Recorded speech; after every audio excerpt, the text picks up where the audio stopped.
Hello friend, स्वागत है आप सभी का हमारे यूट्यूब चैनल स्टेनो लर्नर्स पर। दोस्तों, डिक्टेशन शुरू होगी 3 सेकंड बाद।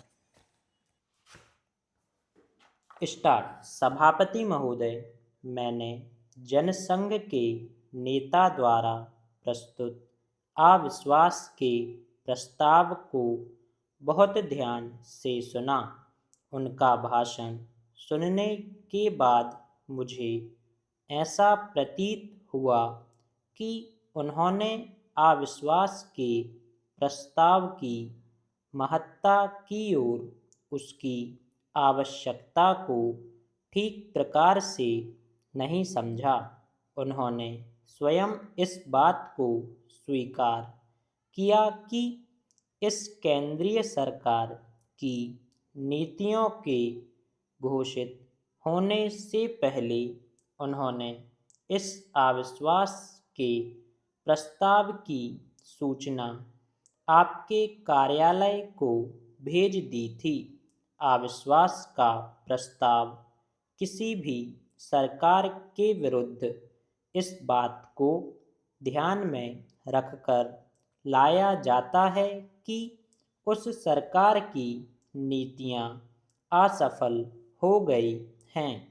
इस बात को ध्यान में रखते हुए कि चाहे कुछ राज्यों में विभिन्न विरोधी दलों को वहाँ का कार्य चलाने की जिम्मेदारी सौंपी गई है, हमारे देश की जनता ने देश का कार्य चलाने के लिए भारत का शासन कांग्रेस सरकार के ही हाथों में सौंपा है।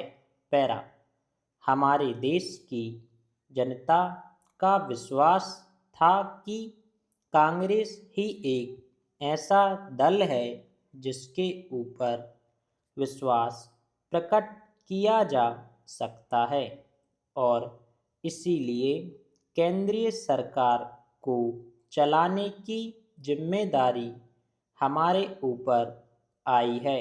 मुझे दुख है कि बिना इस बात का ध्यान रखते हुए कि एक छोटे से मामले को लेकर राजस्थान में राष्ट्रपति का शासन लागू किया गया और विधानसभा की कार्यवाही को स्थगित कर दिया गया। अगर इसी प्रश्न के ऊपर इस सदन को विचार करना था तो अविश्वास के प्रस्ताव के अतिरिक्त भी हमारे नियमों के अंदर व्यवस्था है जिसके अनुसार हम इस सदन के अंदर इस प्रश्न पर विचार कर सकते थे, लेकिन जनसंघ के नेता ने इस बात को ध्यान में नहीं रखा। उनका आरोप है कि केंद्रीय सरकार ने राजस्थान के अंदर जिस प्रकार से हस्तक्षेप किया है वह अनुचित है और संविधान की अवहेलना की गई है। जनतांत्रिक भावनाओं का ध्यान नहीं रखा गया है। उनका यह भी कहना है कि वहाँ जो निर्दलीय सदस्य चुनकर आए थे उनको राज्यपाल ने राजनीतिक अधिकारों से वंचित रखा है और कहा है कि कांग्रेस पार्टी जो वहाँ का सबसे बड़ा दल है केवल उसी को वहाँ पर सरकार बनाने का अधिकार है।